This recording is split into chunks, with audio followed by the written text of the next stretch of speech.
complete dumpster fire.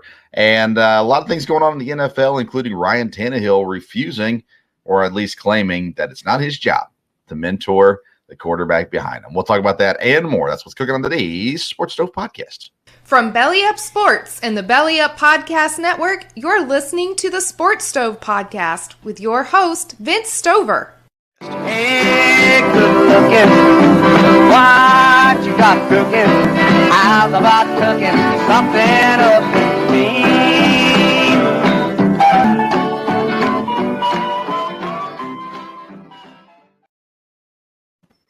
Welcome into an all-new edition of the Sports Stove Podcast presented by Shocked Energy. Go to shockedenergy.com.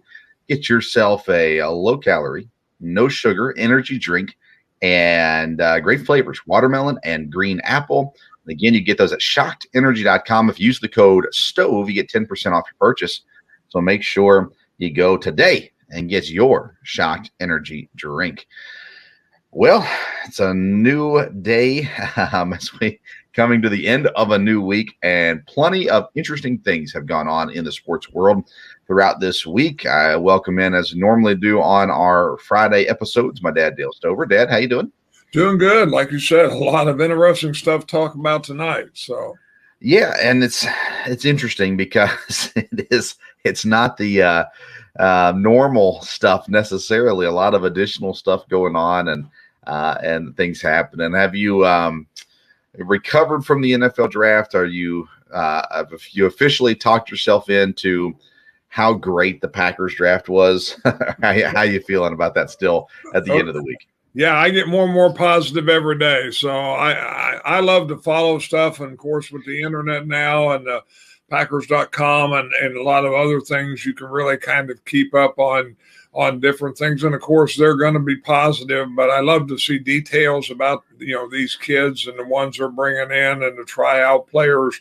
So yeah, very interesting to me to try to keep up this weekend where they got the rookie mini camp and just see how stuff goes. So yeah, very positive about that. Found, the schedule is going to come out, I guess, next week. Found out the Packers play the Giants over in London this year, and things are starting to move along with the schedule. So, yeah, we have missionary friends in London, and I was thinking I might need to schedule my trip to go visit the missionaries sometime next fall. You want to come with me? We can we go visit missionaries together if you'd like. But you're right. More NFL news will come out in the days ahead. Well, Dad, let's just start with NFL since we're already on the topic. One of the biggest NFL news things that hit the news, I guess, this week was Ryan Tannehill's comments when he said, it's not my job to train, teach, mentor Malik Willis. And let me get your thoughts on it first, and then I'll share my thoughts on it. Well, again, I think you kind of have to look at situations a little different, with which team. Of course, again, I always think, Brett Favre talking about it wasn't his job to mentor Aaron Rodgers from there. And again, Aaron Rodgers said he learned a lot from Brett Favre, and it was by observing and learning stuff like that. So part of what Tannehill said makes sense, but I think you have to look at the team and the players, the people involved. Tannehill, bounced around. I don't know that we ever thought he would be a starting quarterback and as successful as he has been. And, I don't think he wants to give that position up. Malik Willis, it looks like will take some time. He has a lot of ability. So I don't think, I don't think you want a quarterback to, submarine anyone, but I think basically Tannehill's, what I heard, his comments that, hey, he can observe and he will learn that way. I think there is some truth to that. I think at Tannehill's age and where he's at, for him to try to, groom Malik Willis. And again, I think the Titans are a funny organization. I mean, they would turn on him in a heartbeat. So I think he's probably playing it safe. If he had to do over, he might not have answered that question or might have handled it differently, but he obviously should have known that question was going to come.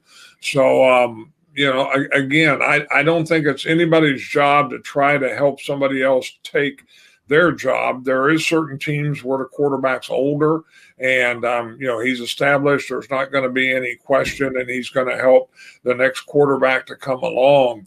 But I don't think there's anything necessarily improper about that. So I've gone, I was originally anti-Tannehill on this, and I've kind of come back around a little bit on him. First of all, I agree it's not his job. It's not what he's getting paid to do. It is the decent thing to do. It's not, I mean, you don't have to spend every waking moment with the kid, but to say, my comment was, if someone was there to mentor Ryan Tannehill when he first came into the league, how much quicker would he have developed? How much better would he have been in Miami had he had that stabilizing? If he had someone like where Ryan Tannehill is now, just to kind of take him under his wing a little bit. Again, it's not teaching him every trick and everything like that. It's just being there for a younger player.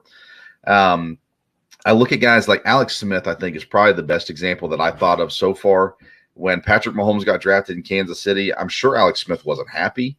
I'm sure he wasn't, jumping up and down about it, but he did his job. And everything that we know, he did a part to at least encourage Patrick Mahomes. And he understood, if I do my job, I'll get a job somewhere else. And so when his season was done in Kansas City, he got a pretty good contract elsewhere.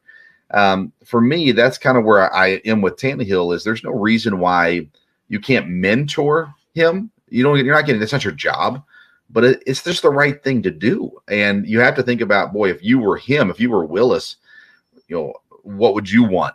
And one of the comments that was made that I saw was, well, this is a sign that Tannehill is scared of losing his job. Favre, not scared of losing his job necessarily to Rodgers as much as he was just angry with the team.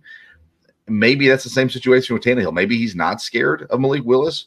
Maybe he's mad that the team drafted. It's a third-round draft pick for a guy who most people thought would be the first quarterback taken in the draft. I don't think you could be mad at the organization about drafting a quarterback in the third round, whether or not it's a kid that a lot of people have high expectations for. But the reason why I've kind of come back to Tannehill is now not everyone, but athletes, NFL players are really busting on him, saying now, he can't lead the team and all this kind of stuff. And I don't think you can take one comment in a press conference soon after the drafting of a more than likely replacement that you can take just that one statement and say that throws everything else out that we know about him. So I think we got to have at least a little bit of step back, let it play out a little bit, see what he does, and maybe as bold or blunt as a statement was, maybe that's not actually how it'll end up once they get in the room together and working together and things like that. Now, you look at Rodgers and Jordan Love. There's some issues there, I'm sure. Rodgers always said the right things. Hey, it's not his fault. He's not the one that made this decision, those kinds of things. And he says that he treats Jordan Love well, and they seem to get along fine. But, I don't think that he's pouring into Jordan Love the way that he has Tim Boyle or Ben Kirk that's there now as the third-string quarterback. Yeah, he's going to be a little nicer to those guys because they're never going to threaten his job. But Tannehill, I still think, should do the decent human thing and help out a young guy a little bit, show him how to be a professional. And can he learn that by just watching Tannehill? Maybe, but I don't understand why you can't put a little bit of time also into helping, welcoming him to the league and doing your part there as well. Am I, too much on that? Or just because it's not his job, does it also mean it's not the right thing to do?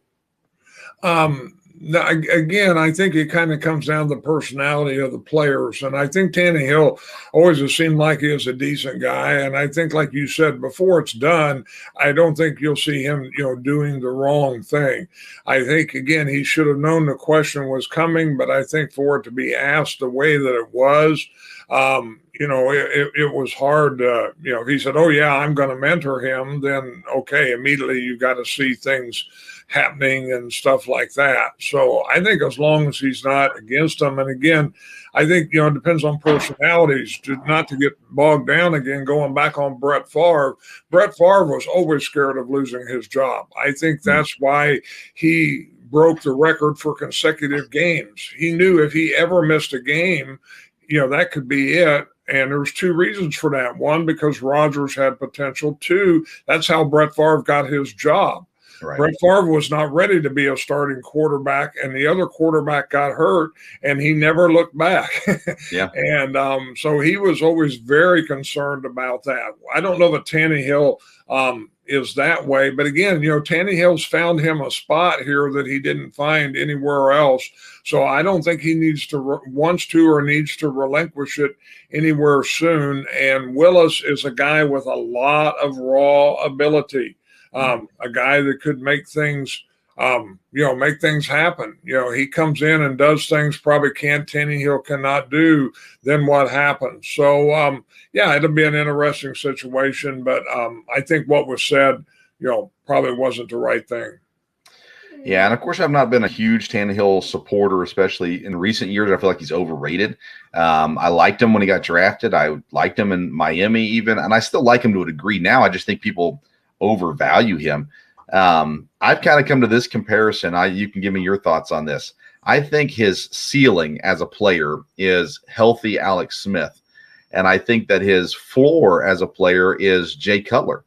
And if your floor is Jay Cutler, I don't think that's I don't think that's a knock.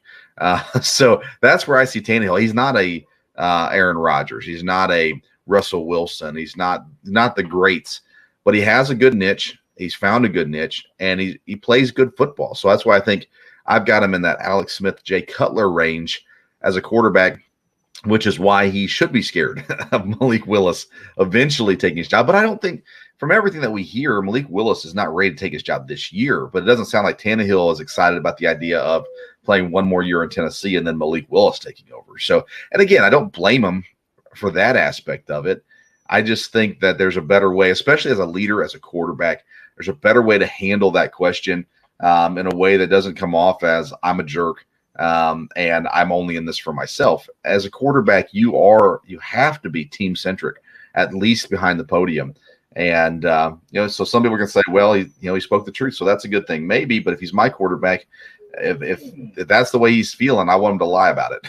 I want him to show a united front and to show the boldness that he has, that even helping Malik Willis, he holds his job. That's my thoughts on it at the very least. And anyone listening, feel free to share your thoughts on social media at Sports Stove, Twitter and Instagram. We're also on Facebook and YouTube as well. Let's talk about the Philadelphia Eagles real quick, Dad. One of the big question marks coming into this year is the NFC East. A kind of, in my opinion, wide open division. Washington maybe got better, depending on how Carson Wentz plays this year. Dallas maybe got better. Maybe they got worse with getting rid of Amari Cooper. But they've added some pieces. Then you've got the Giants. They got a new head coach, new offensive system. How does that work out? And then you've got the Philadelphia Eagles, who seem by all means to have gotten better with one exception. They didn't do anything at quarterback. And so my question is, and I know we've talked about Hurts some, but is Hurts the guy? I mean, he's got the weapons now. We talked about Cincinnati, and I'm surprised more people didn't follow the mold of Cincinnati and just going all in on weapons. But Philadelphia added weapons. A.J. Brown comes over in the draft day trade. They still got Devontae Smith. They've got Dallas Goedert at tight end. They've got Miles Sanders at running back. Not all top tier players, but they're all good players. Is Jalen Hurts the guy that can take Philadelphia to an NFC East title in a somewhat weak division? They're not bad teams, but they're not great teams either. So that's ultimately what I'm getting to. Hurts has the weapons. Does he have the talent? Yeah, I think yes. I think he has potential to take them to winning the division. I think it'll depend again a little bit on coaching. I mean, getting in again, they need to work. He's got ability and he's got weapons now, and it's the coach's responsibility to some extent to get a system where he can be successful. Now, if they get a system and it just doesn't work. He just can't read things. He just can't do it. I mean, we know he can run, and so he breaks out of the run more than he should.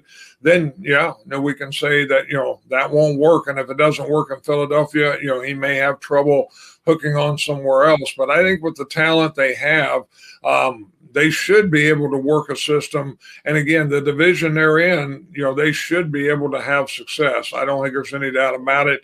And you really got the weapons. You got the two, like you said, the two wide receivers. You've got a tight end and a quarterback like Hurts that can run. A tight end is a big thing. And then if you've got the threat down the field, which they have now twofold, then, again, I haven't studied them all together, so I don't know, their offensive line situation and everything like that, or their defense. But I think they have potential, and I think he does.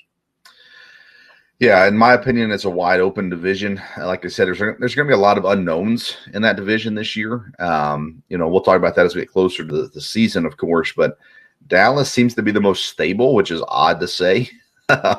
Franchise there in the NFC East. Again, the Giants, new coaching staff, still have Daniel Jones as their quarterback.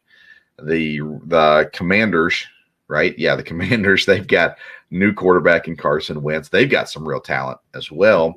Then you've got Philadelphia with everything they're doing, second year in the system, all that kind of stuff. And then you've got that's everybody. I guess that's everybody. So interesting, to say the least. That's a conversation I'm sure we'll have as we get closer to the season as well. Speaking of quarterbacks, Dad, we had one quarterback drafted in the first round this year. A surprise for many, definitely a surprise for me. I predicted 4, so I was way off on that one. 2023 NFL draft, currently the over-under that is set for quarterbacks in the first round is 6.5. After a year where we go 1, I wrote an article, you can find it on bellyupsports.com, and asked the question, are the days of reaching for quarterbacks over? It looks from the early predictions like, no, they're not. Next year, there's going to be everybody going for a quarterback, and there's some good ones out there, no doubt about it. But 6.5 quarterbacks in the first round, how much do you think that number changes throughout the college football season? Well, I think it will change. I think that's a little bit high. And I looked at some mock drafts, and there was 8 or 9 names just looking at a couple different ones, which of course is way too early.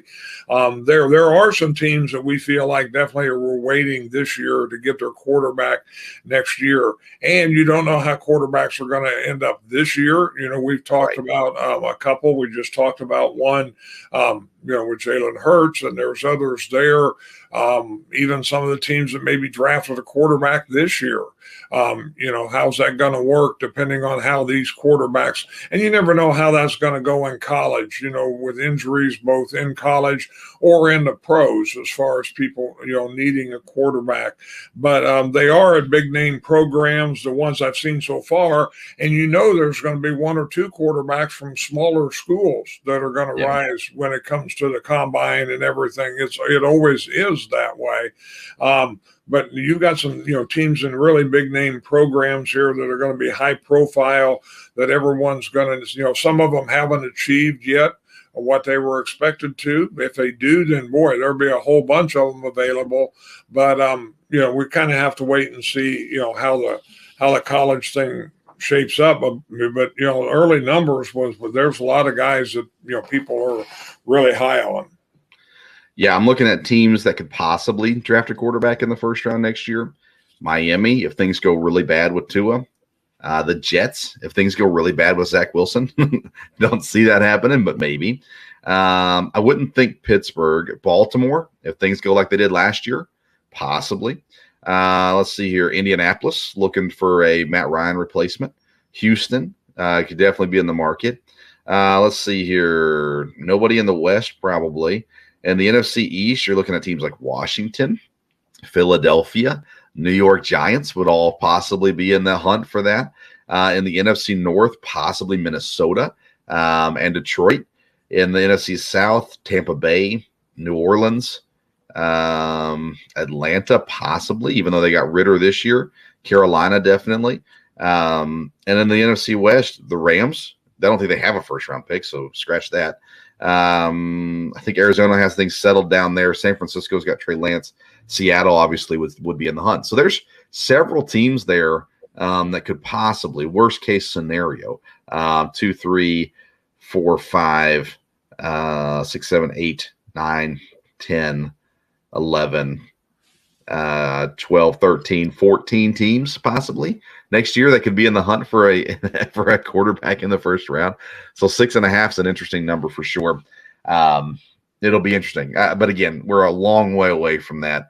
A lot can happen before that ever comes around as well. Last bit of NFL news that I have at least is Tyrann Mathieu signing with the Saints. I think it's a good fit. I'm surprised Kansas City didn't bring him back. I thought maybe they would work something out. They did not. So New Orleans signs Tyrann Mathieu, of course, played college football in Louisiana and now will play possibly the rest of his career there as well with the Saints. Anything else NFL-wise that we need to talk about?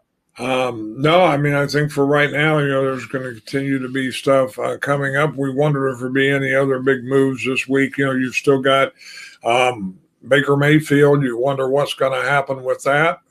But no news is no news so far. Yeah, I mean, considering there has been no news on Baker Mayfield, I mean, what's going to happen? He's not going to play for Cleveland. Cleveland has zero leverage in this situation. Seattle seems like the most obvious team at this point because they've got Drew Lock as their quarterback. There's people who are hurting for quarterback, but not that badly. Carolina's the other one. They drafted Matt Corral, though, so I think they're out of that category. So is there a surprise team like the Giants? Somebody like that could show up? I don't know. What I mean, you said Seattle's a great fit for it, but in the past, is there anywhere else that makes sense as a surprise team? Well, I mean, I think what you're looking for now, it's been surprising that nobody has moved on him. But again, there's different things, I guess, there with the contract. Biggest thing now would be an injury. Someone that all of a sudden needs a starting quarterback. He's a guy that would definitely fit the bill. And usually a lot of times, unfortunately, that can happen during the preseason. But and again, there's a couple teams, I think Carolina, who said they're not interested, the Giants, the Seattle, depending how training camp goes and it gets into it, they may change their mind, rather quickly about that. Yeah, I mean, I think you want them in before camp. And if you're going to have them on your team, I think you want them there early as possible, of course. Carolina's out. 100% out. They've made that. Their players have made it clear they don't want it. If they do it, it would be an absolute chaos in Carolina. So they're out. So I think teams like New Orleans could be a surprise team. I think the Giants could be a surprise team as well. Outside of those two teams, injury is the only thing that could spark. Seattle's, again, still the most obvious place for him to go. So barring injury, those are the three places. I think those are the three teams you got to watch right now. And I'm not seeing any movement because, again, no one has any reason to at the moment. Seattle's been kind of stuck on this. Yeah, we're going to go with Drew Lock. I don't get it. I don't get it at all. I'm all for second chances and opportunities, but I would take Baker Mayfield over Drew Lock unless they're just flat out tanking, obviously. And even tanking in Seattle, you're not gonna get below Houston. You're not gonna, so you're not gonna get the number one overall pick. So I don't know. That's my thoughts on it. Who does get the overall number one pick next year, Dad? I'm sorry? Who gets the first pick next year? Boy, haven't really Houston. Houston makes sense. Broke that down yet. It'd be. Houston's going to have a hard time being very good, but I don't know what they'll be the lowest. I mean, Jacksonville's going to get better. Carolina could be in the hunt there, for sure. I don't think Seattle's going to be that bad. I think they're going to be bad, but I don't think they're going to be that bad. Detroit again, possibly. You could see them up there towards the top as well. But there's not a whole lot of teams that I see as vying for that number one pick. Those would be the teams that I'm thinking of. Let's see here. Yeah, Detroit, Houston, and Carolina. Those will be my three. Atlanta could be really bad this year, Dad. I know you like Marcus Mariota, but Atlanta could be really bad this year. They could be. No, that's very true. So. I might have to look at that one a little harder. Okay, let's get into the topics of Major League Baseball, Dad. We've had some interesting events go on this week. Let's start with Madison Bumgarner and the umpire. I called you today and I asked you if you'd seen it. You said no. I just read that he got ejected for a substance issue, for on his hand. I said no, that's not at all what happened. So I said you gotta look it up and watch the video. You did. The slow motion is creepy. If you see it in real time, it's not as creepy. It's still weird, but not as creepy. This umpire, Dad, in my opinion, there's no excuse. There's no reason. He was trying to get a reaction. He got a reaction, and then he threw him out. Now, coming off the field, Bumgarner was jawing at the home plate umpire, which is not the one who threw him out of the game. And the first base umpire, in my opinion, made up his decision. He just needs Bumgarner to say one thing to him when he's tossing him. So what can I do to make him say something? I stare him down. I rub his hand the weird way. He'll surely say something. He did. The umpire throws him out. I believe that umpire should be fired. I don't believe he should be suspended.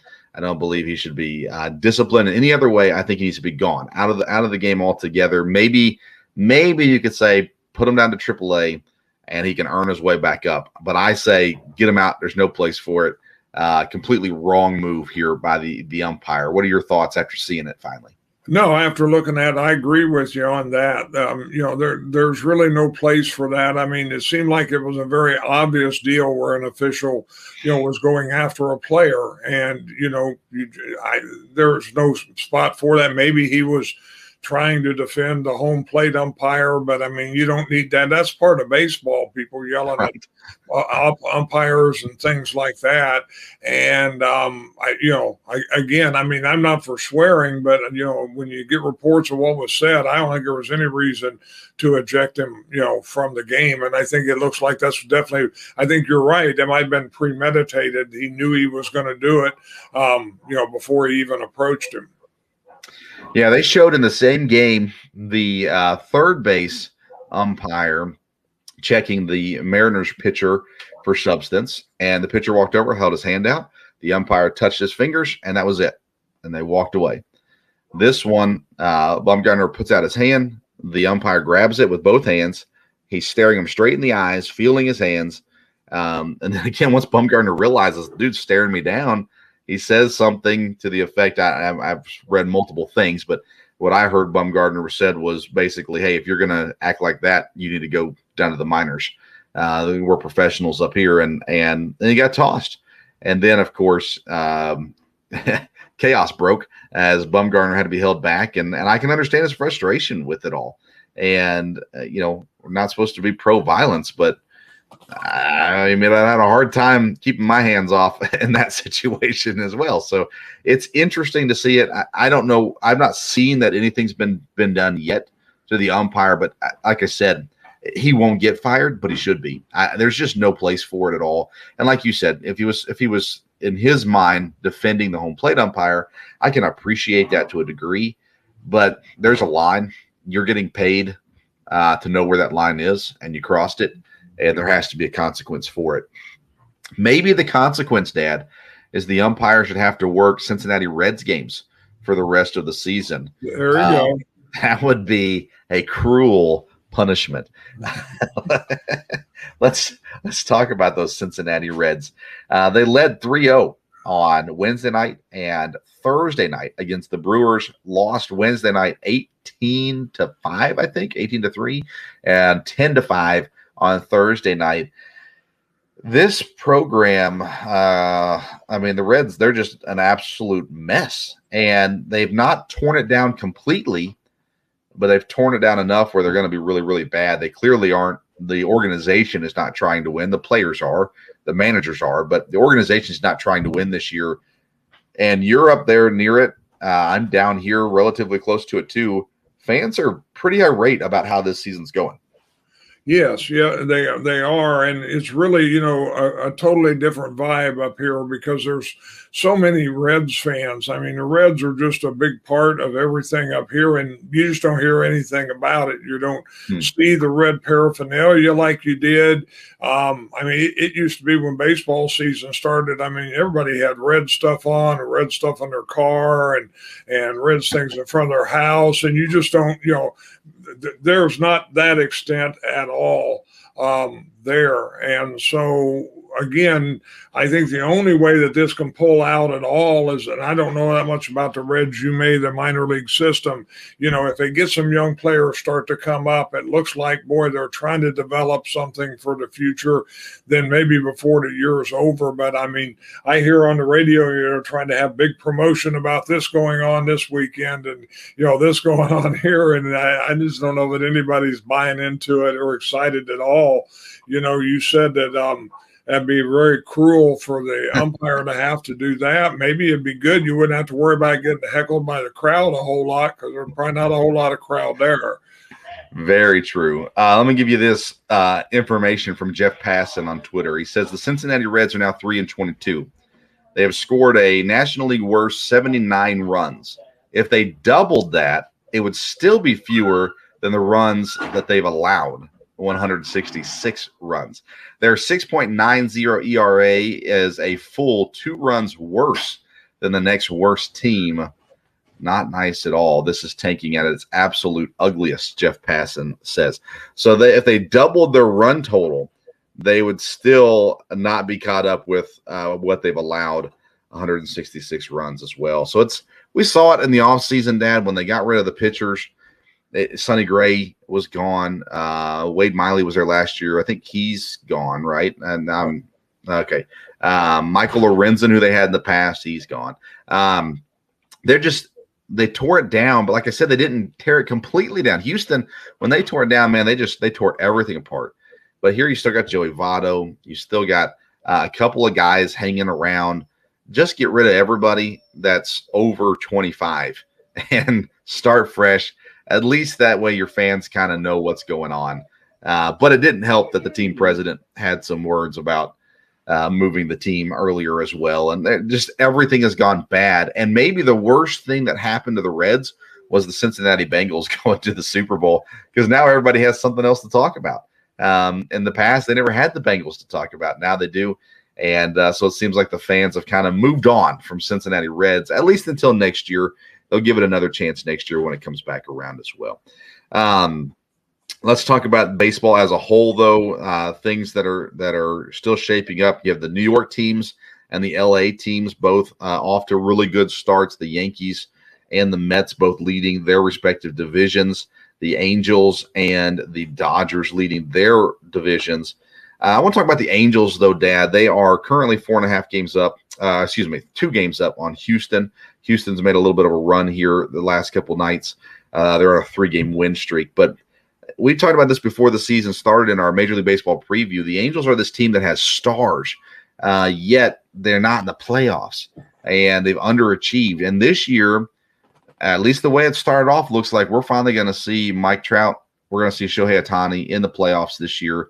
Is this something you think the Angels can carry all season? Or do you think ultimately Houston or someone else jumps them in the AL West?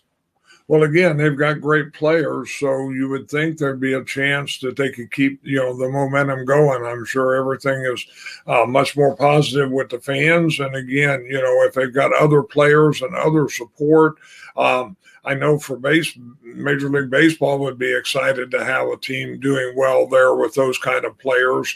When you've got great players like that, if they don't get hurt, I wouldn't see any reason why they could be hard to catch. Well, there you go. You said it. Mike Trout's been hurt every year. Shohei Ohtani gets hurt, it seems like, every year so far as well.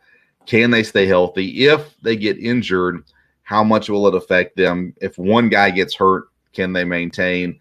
If both guys get hurt, that's going to be a problem. But nonetheless, so far so good. Let's see here. The Milwaukee Brewers are the second team in the NL right now, behind the Dodgers. So they're finally coming around. They've had the opportunity to play Cincinnati the last couple nights, and that has worked out in their favor, putting up a whole lot of runs there as well. Let's see here. I'm looking to see the White Sox below 500 still. We thought they would be good this year. They're tied with the Guardians. That's the team in Cleveland, in case you forgot. The Boston Red Sox, 10-16 as well. So these teams higher expectations than what they're doing. Last year, the Red Sox overachieved and had a great run throughout the regular season. This year, the AL East seems to have kind of fit back into what we thought it would be last year. The Yankees leading, Toronto up there, Tampa in the mix, but Boston playing really to their talent level. It seems like, at least so far. Yes, no, I think that's true. Teams have been some of the surprises, though. One, I look because I'm being a Giants fan, so I knew they had lost a couple games and were dropping there a little bit. But I looked at the division, and that division is the number one division right now. I think a day ago, every team in the division was 500 or better, and that's not what anyone would have expected at the first of the year. So. You're right. Yeah, they still are as of this recording. Arizona's at 500. San Francisco, 14-10. Colorado, 15-10. San Diego, 16-9, and the Dodgers, 16-7. So yeah, they are playing a lot better as a whole. Colorado has been a lot better than we expected them to be so far.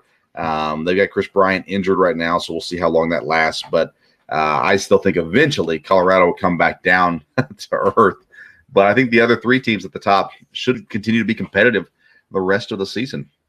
I think it's been a fun baseball season so far. Last year, I said multiple times, I think it was the best season MLB had for a long time. I think this year could possibly match that. The pitching has been phenomenal to start off this year. And then we got a lot of teams still in the mix here early in the season to make it kind of fun for the fans and things like that as well. Let's talk about playoffs real quick, Dad. We're in the middle of two different playoffs. We got the NBA playoffs going on right now. We are recording Thursday evening, so we can't really talk about the games going on here Thursday night. Let's see here. There are no games. Hey, how about that? Just kidding. We're live on Friday. We've got the 76ers and the Heat. Heat lead 2-0 in the series. They're the number one seed in the East. And they got the Suns and Mavericks 2-0 as well for the Suns. They're the one seed in the West. So it seems like, these playoffs have been really interesting, Dad. Probably the most interesting thing to watch, though, has been Golden State and Memphis.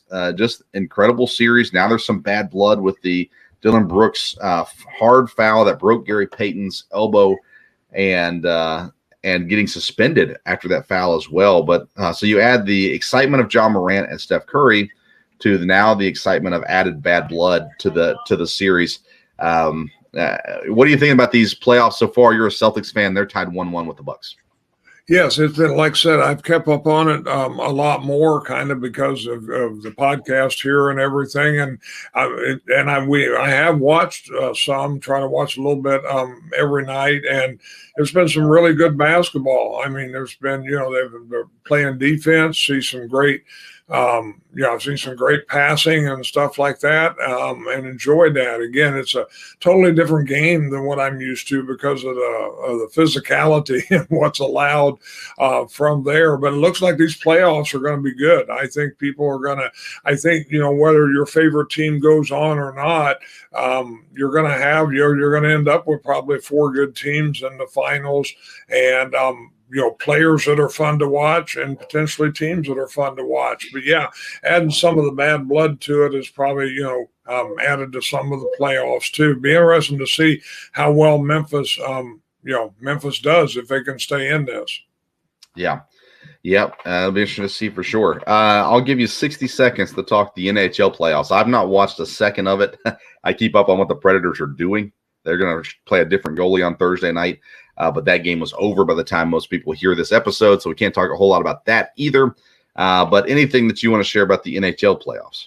I think it started off really, really well. Again, there's been some bad blood there, which in hockey, is always kind of a physical sport there. But when the Rangers in Pittsburgh have been that way, of course, you had the one triple overtime game already. And so it looks like, again, it's been exciting, Carolina kind of having their way right now. But I think it's off. Playoff hockey, like you said, is always good, and you can tell the fans were into it. Full arenas, and it's just totally different with it being on ESPN and TNT, and it's easy to see all the games, which has not been the case before. All right, there you go. More information than I could have given. so there's that. We had something else to talk about, Dad. We're going to pass on that for now. The NIL stuff, we'll talk about that again in a future episode as well. But anything else you want to cover though before we close out today? No, like I said, a lot going on now with 2 sets of playoffs, and like I said, the NFL schedule coming out next week. Just all the sports are up and going, and of course, you got, like I said, it is a good baseball season, so a lot of sports to watch, a lot to keep up on, a lot going on, and I think we're doing well. Definitely. All right, I want to remind everybody to follow us on Twitter and Instagram at Sports Stove. We got episodes that come out every Monday, Wednesday, and Friday, so make sure you tune in for each of those as well. If you like energy drinks, go to shockedenergy.com. Use the code STOVE at checkout. You get 10% off your purchase. They have 2 flavors, watermelon and green apple. And again, shockedenergy.com. Use the code STOVE for 10% off your purchase. All right, well, I got housework going on around me, and things are about to get loud. So we're going to sign off on this week's episode of the Sports Stove. Make sure you tune in to the next one. Rate, review, share, subscribe anywhere you listen to podcasts. Thank you so much for tuning into today's Sports Stove podcast. Until next time, we'll see you